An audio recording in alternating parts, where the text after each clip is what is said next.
second.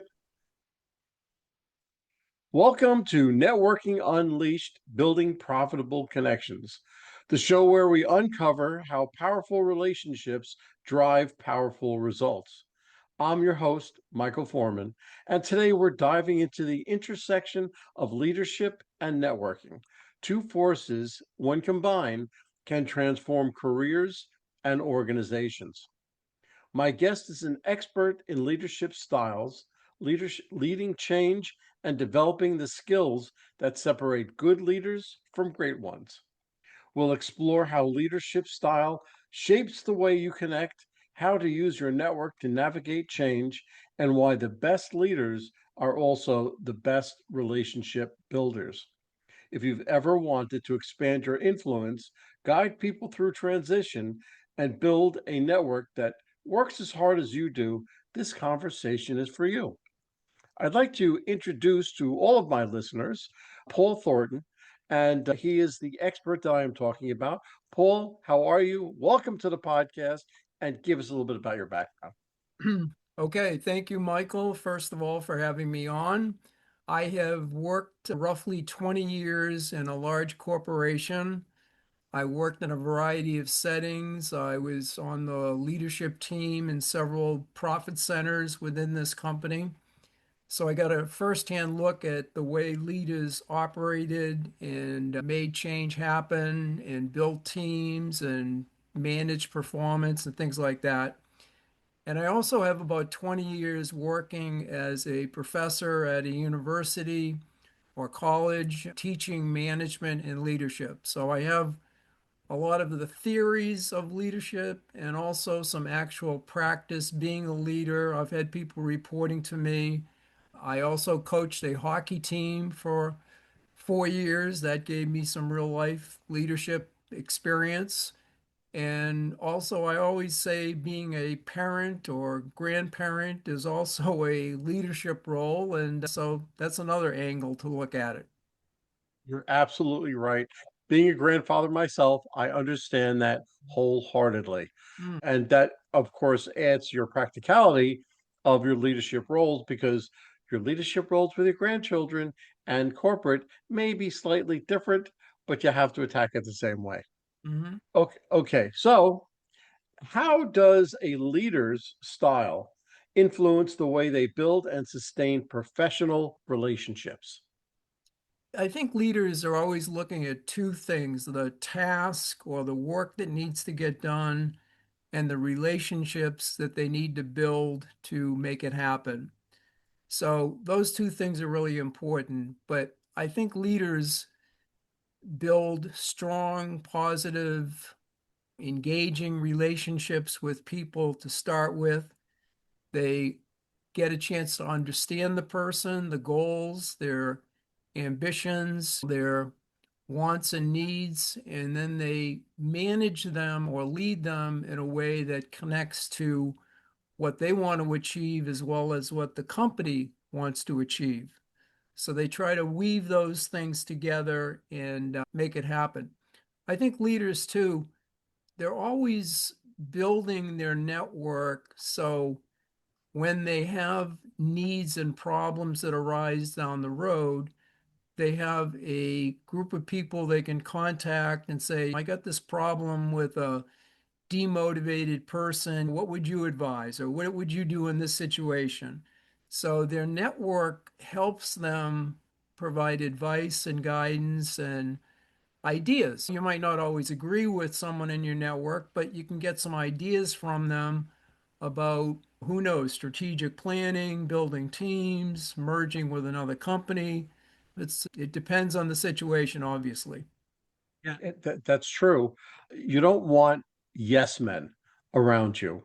You want somebody that can give you actual information and you decide. You have to always go with your gut. But if you get, oh, you know what, I didn't think about that, or maybe I should attack it like this, Mhm. because I found that, or the people that I coach, the leaders are really training other leaders, and they have to teach them to think like that because if they can't think on their own, then they're really not worth their salt. So that's Yep. why I think, Yep.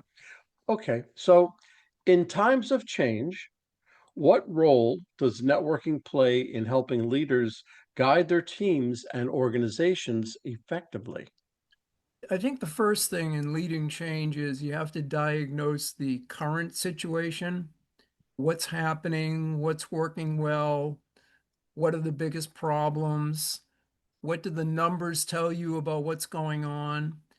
And I think having a network or a group of people that you go to and get their advice and their opinions, it helps you get a complete, full picture of what's happening. And you're right, some people surround themselves, some leaders surround themselves with yes people, and that doesn't help them get a full, complete picture of really what's going on. So I think it starts there. And sometimes some leaders I find go to the same one or two people all the time to get their input. Sometimes you got to think about, I need to change it up a bit. I need to make sure I'm going to the right people. That could mean the right customers, the right suppliers, the right employees. Each situation is unique, but you got to figure out who can help me understand the current situation before I even begin the change process. The next step, I think, in the change process is what idea or what changes are you going to pursue? I find leaders always have a laundry list of things they'd like to do, and some of them try to do way too much. They're doing 18 different things at once, and it gets confusing, and people don't know what the priorities are, and it's too much. So, what are the one or two things I'm going to focus in on and pursue? And again, getting advice from your network can help. You, the leader, might not always have the clear, precise answer of what direction or what idea or what proposal you should be pursuing. So, getting a little other points of view can be helpful. Third point, I think, is presenting your message to the right people. Just like the entrepreneurs on Shark Tank, they're presenting their idea to the sharks to get them to invest. The leader has to present his idea or her idea to the right people to get them to buy in. So they got to be able to explain it really clearly and succinctly. And they have to be able to convince the people that this idea is a winner. It's going to help me. It's going to improve the team or the organization or whatever. So that's important. And then the fourth step is plan and implement. Any type of change, any type of new thing you're doing, you got to have a plan. And the plan's got to lay out all the steps and actions that will be taken to implement what it is you're going to do. So that's a quick synopsis. But the theme I think that runs through all of those is involving others, meaning involving your network, getting feedback from them at each step in the process to help them, or their information will help you get clearer in your thinking and the steps that you're going to take to achieve your goals. Absolutely. And what would you say to if you're a C-suite executive, let's say, and one of your managers has a problem with the company, whatever, what would you say to them on how they should react to their manager or employee with that? And now, before you answer, my answer was always, if you have a problem, bring me a solution. Bring me a solution with the problem and we'll discuss it. But if you don't have a solution, if you're just here to complain, I don't want to hear it. So how do you feel about that? I was also taught that by my manager who said the same thing. Don't just bring me problems. And that's true, I think, a lot of the time. But I think sometimes you legitimately don't know what the solution or possible solutions might be. And you need someone to go to who's a little bit more seasoned and more experienced. And maybe they've had a similar problem. Now you can come hopefully you can come in with at least some ideas you've thought about, but you can't quite nail it down in terms of what would be the best approach or solution to pursue. So that's the way I would advise it. That sometimes let the person come in and spill their guts and explain the problem they're having and probe them a bit. What have they thought about and how have they analyzed the different ideas they've come up with? Make it a learning opportunity for the individual, the manager. So yeah, that's what I'd recommend. Okay, good. In times of change, what role does networking play in helping leaders guide their teams and organizations effectively? Yeah, we all know change is messy, right? It never quite goes the way you hoped. We lay out a plan, we think it's perfect, and we start implementing it, and things don't always go as we hope. You need to be in touch with not only the people directly involved in the plan, but also, again, your network to give you some advice and guidance that we implemented ABC and it's not working, or we've had these problems, and this is what I'm thinking of doing. These are the changes I'm thinking of making. Does that make sense? And getting some feedback from them. So, again, your network can be a great source of ideas and feedback to you to consider. Am I thinking clearly? Am I seeing the picture clearly?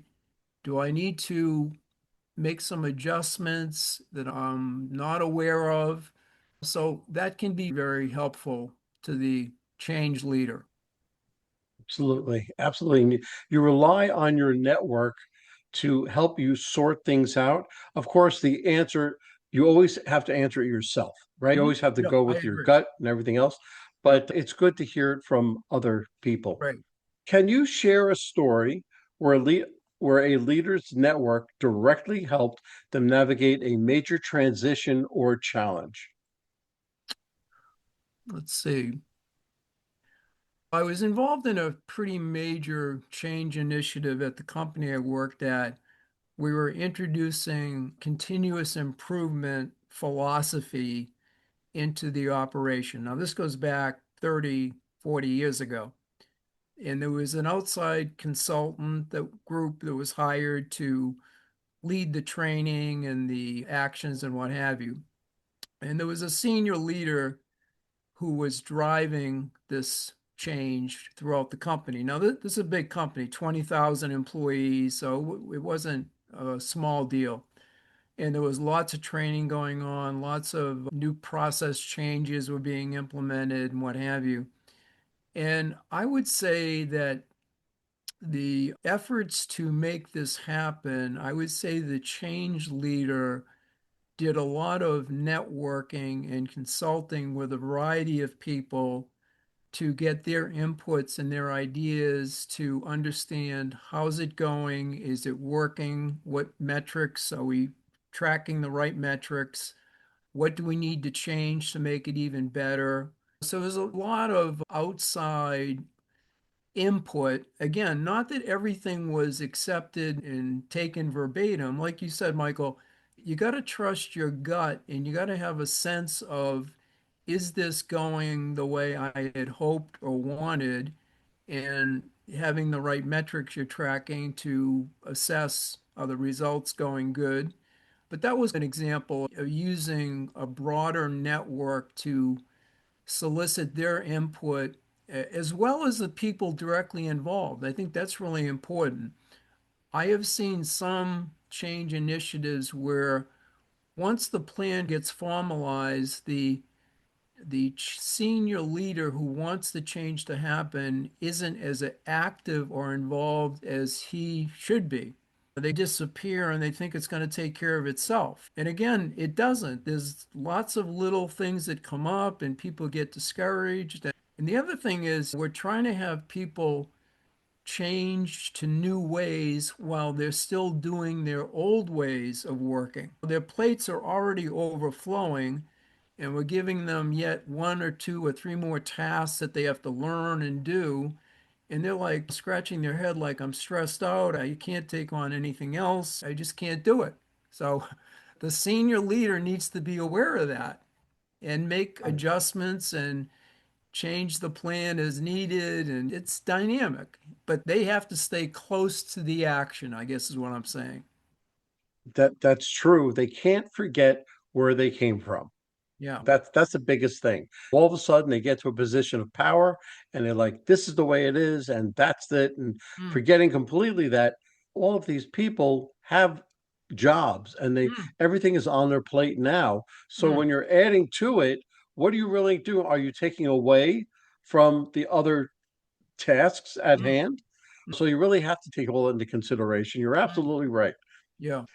How can emerging leaders use networking to develop the skills they need to lead effectively in the future?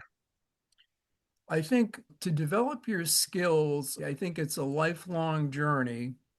And I think there's a number of things you can do, but let me mention a couple. I think one is you can observe other leaders who are really good at a particular skill.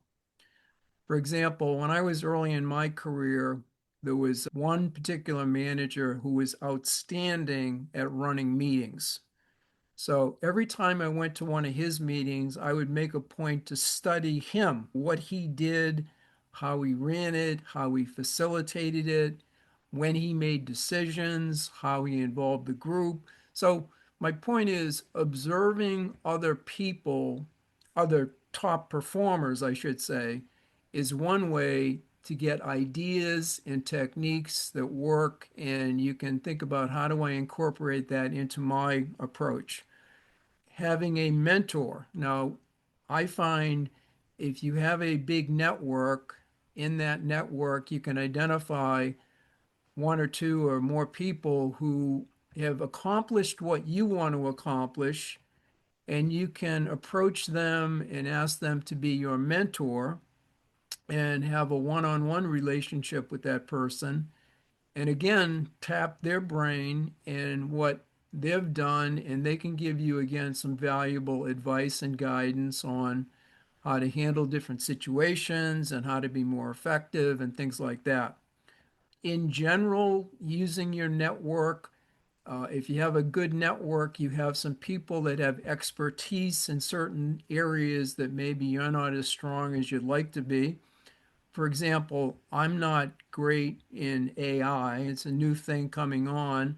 I'm trying to find a couple people who are expert or more expert than I am so I can network with them and they can give me insights of the tool and how I can use it more effectively in various ways, things like that.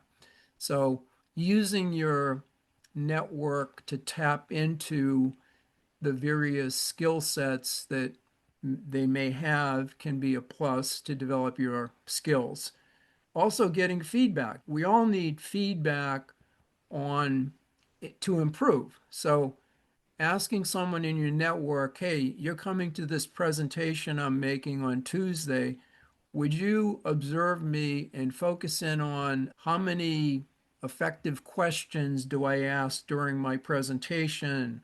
Or how often do I pause effectively to let the audience to consider the point I'm trying to make? So give them some things to focus in on, to give you feedback on, to help you, again, be a better presenter down the road. So that's a few different ways you could use your network.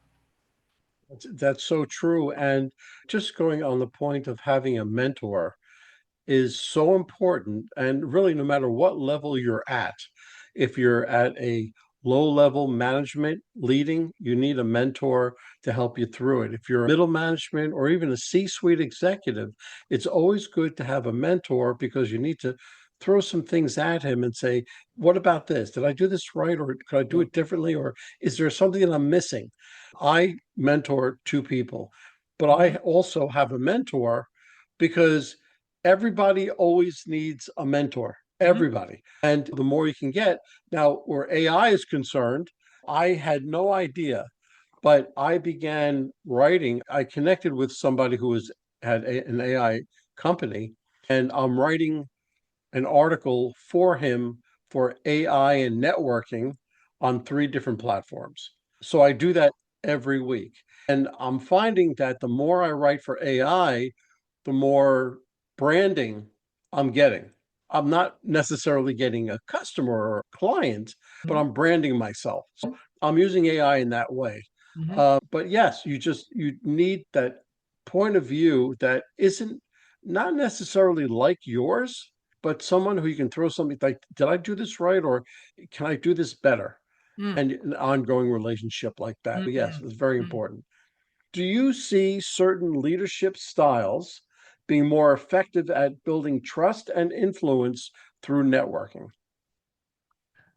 I have taught over the years basically three leadership styles. One is directing, telling people what to do, how to do it, when to have it done by. One is discussing, asking questions, involving people, getting their thoughts and ideas. And the third one is delegating. Basically, I think leaders use those styles when they're working with their direct reports or the people in their organization.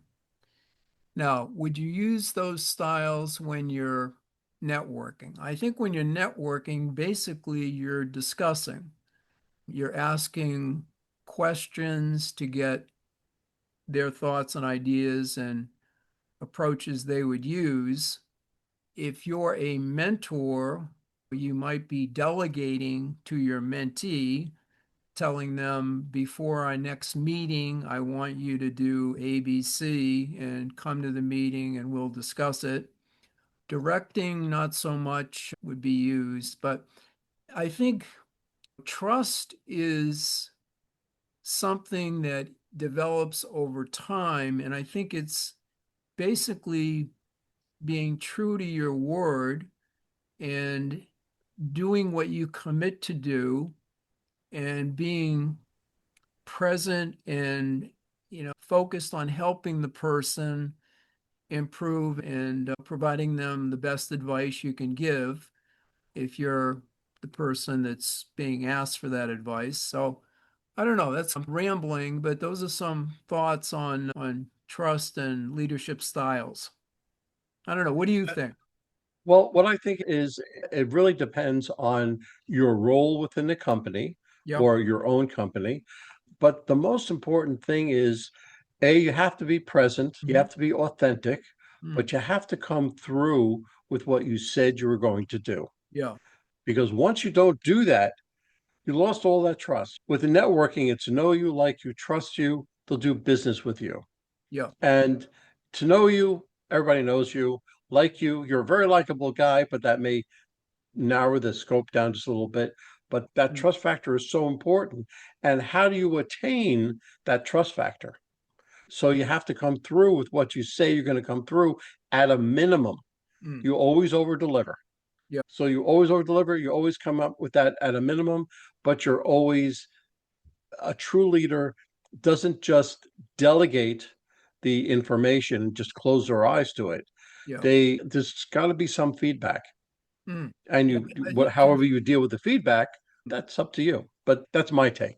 Yeah, no, I think that makes a lot of sense. And I think consistency is so important. Absolutely. You got to be consistent. You can't do it one time, but not the next time, or you miss assignments or dates or you miss meetings. People, you lose trust very quickly.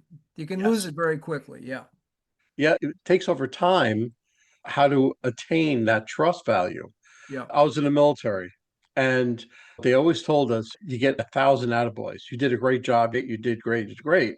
But one or shit, you will screw up once and you lose all of it. Yeah. Yeah. So it's so easy to lose, Yeah. but when you get it, that's the big difference. Yeah. Yeah. When leading change, how can leaders use their network to build buy-in and reduce resistance? Getting them involved early on and soliciting their views and helping them become part of the change initiative certainly increases buy-in. No one likes to be mandated that you need to do XYZ, and it's totally first time you're hearing it, it's totally new, you've had no input, you're not prepared for it. So yeah, getting them involved early and often is really important. Absolutely. And I've been in this situation all too many times.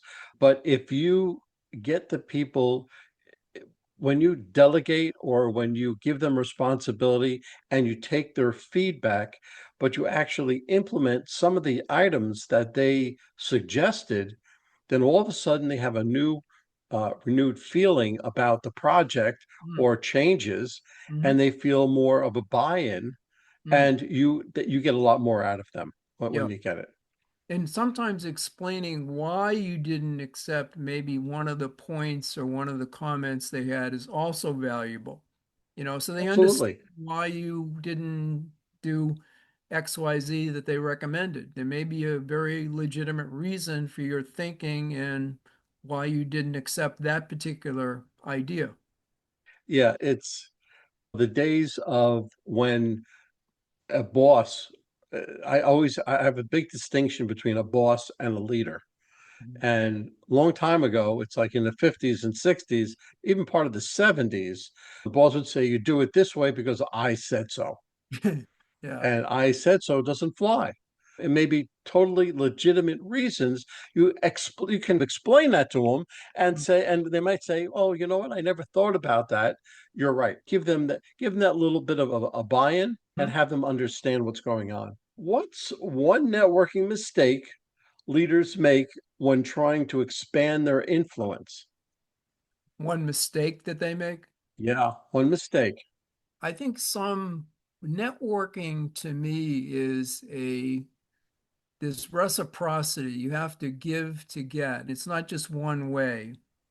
Some leaders don't treat it that way. It's all take and just they don't provide the support and assistance and advice and ideas when they could to people in their network. So I think the key is treating networking as a reciprocal type arrangement where you can help the people in your net when you can help the people in your network, you do. You take those steps. It could be a great article for them to read or a great seminar or a great thought you had about something, but it's providing advice and guidance as well as going to them for advice and guidance. So it's mutual reciprocity is key. Yeah, I'm going to take that one step further. Okay. Okay. You always bring value to the relationship, right? When you network, if you have what's called a servant's heart, if you look to give and not to receive, and you're thinking like, why did I come here in the first place if I'm not going to sell anything or get any clients, but I'm just looking to help anybody who I bump into? That's called having a servant's heart. And so when you look to give constantly, look to give to a person that you're talking to, bring value. People connect on LinkedIn, Mhm. but they connect and say goodbye. If you want somebody, you want to expand your influence, you can connect with a person. And as you said, bring an article about something that they was written and say, look, I found this. I feel that you might find it valuable. Here, take it, that type of thing. Yeah. And if you're constantly giving, it will come around. Bob Berg speaks about this often. He's a Mhm. very big speaker about networking, communication, and everything else. It's you're giving and not to receive. And you will see that you'll get twice as many clients by doing that Mm, rather than just networking used to be transactional. mm, I have a widget, it's $3. How many do you want? Oh, you'll take it. Okay, good. I'll give you an invoice. We're done. That's having a customer base. But I really feel that ever since the pandemic, we've moved it to a relationship base. mm. And it's more of the relationships you have, not just customers. So that's a way to look at it. Yep. How can leaders intentionally create networks that are diverse in perspective, not just industry or background? I think on LinkedIn, you can build your network through various means, but you can broaden it to people outside your function or industry and get some people that have different orientations or different types of jobs in your network. And it's interesting. I've written a lot of books about leadership, and one of the things I often do is I go to a variety of people to get their thoughts and ideas about my leadership styles. For example, in my last book, I interviewed the local fire chief at the fire department, and I asked him about how he used the three styles of leading. Now, he wouldn't typically identify himself as a leader, or he wouldn't be someone I'd typically go to. I'd usually go to people in the business world, executives and CEOs and what have you, but getting different points of view. Another example, I went to the local artist in our town. Now, what's an artist have to do with leadership? I wanted to see how she approached painting. Did she start with the big picture idea? Did she start with the background outline? How did she think about the vision that she was trying to convey?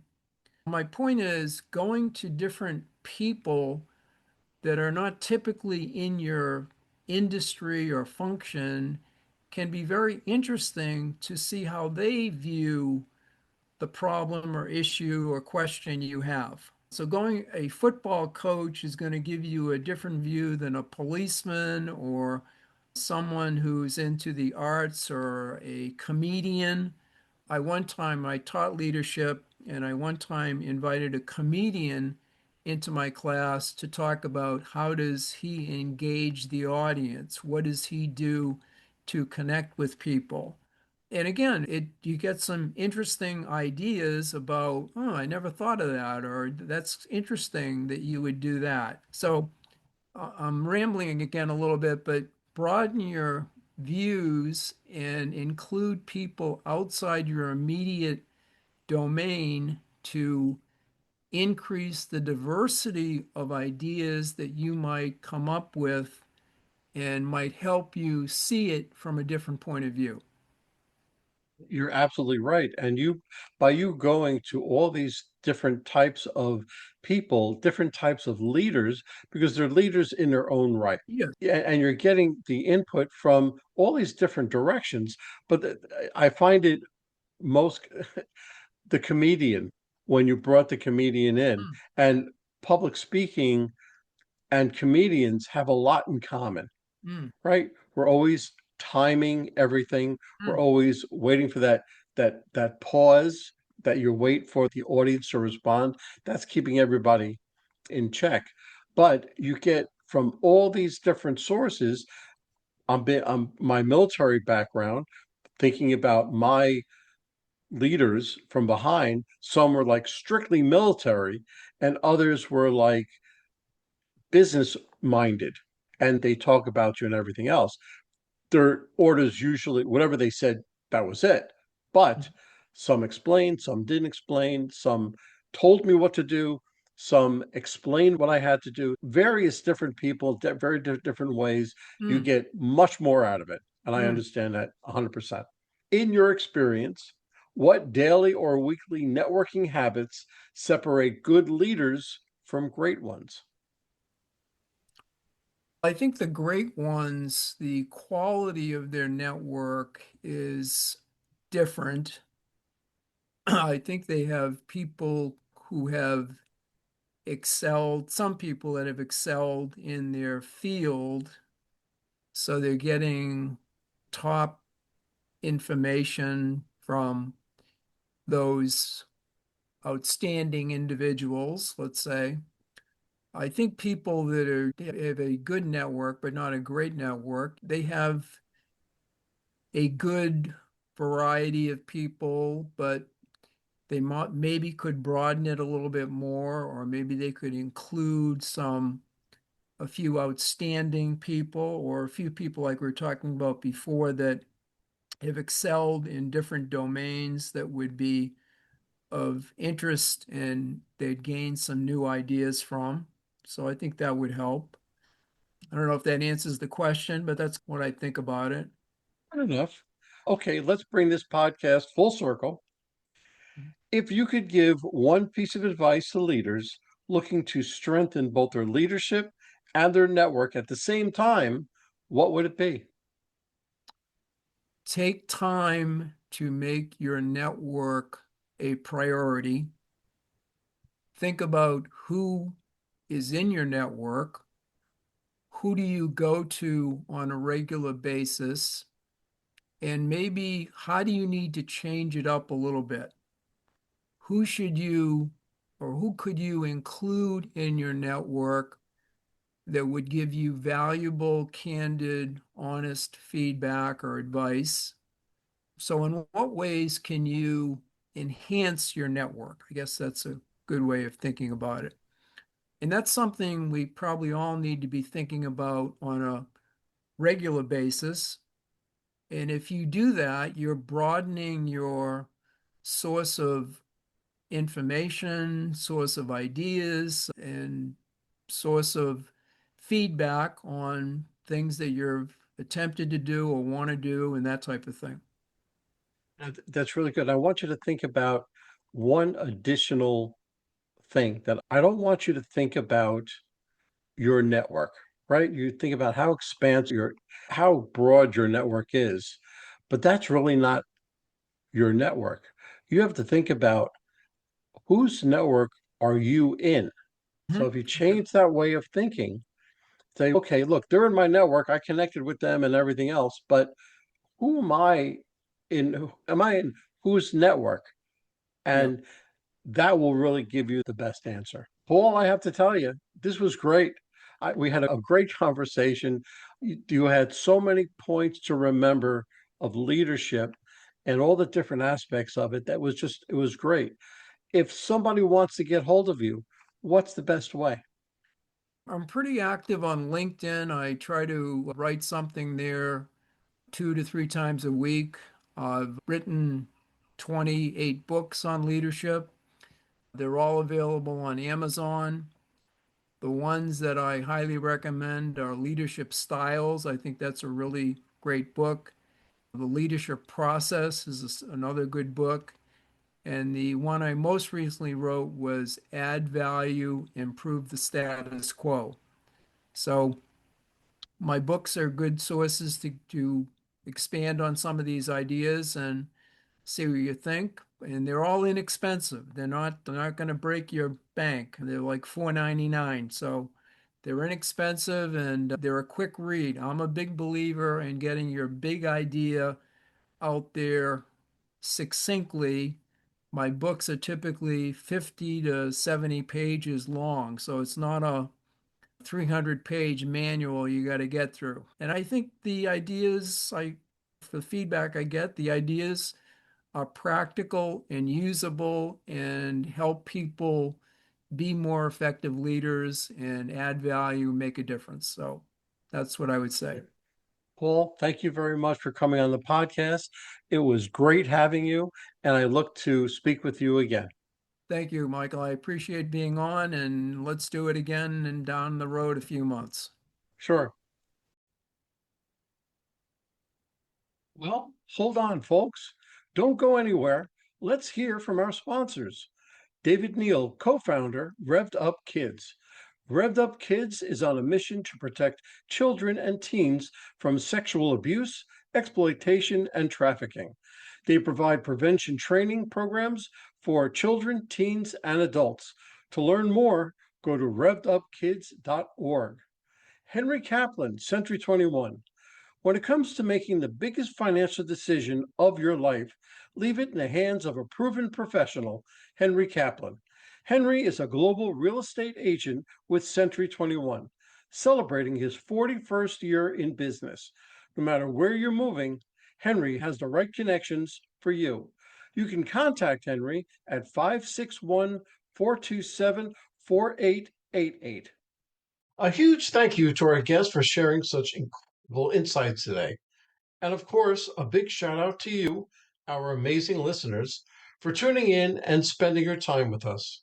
If you're interested in my digital courses, being coached, or having me come and talk to your company, just go to Michael and fill out the request form.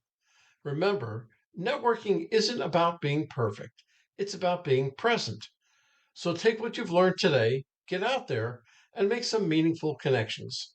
If you've enjoyed this episode, please don't forget to subscribe, leave us a review, and share it with someone who could use a little networking inspiration. Let's keep the conversation going. You can find me on Apple, Spotify, Pandora, YouTube, or my website, forman.com/podcasts.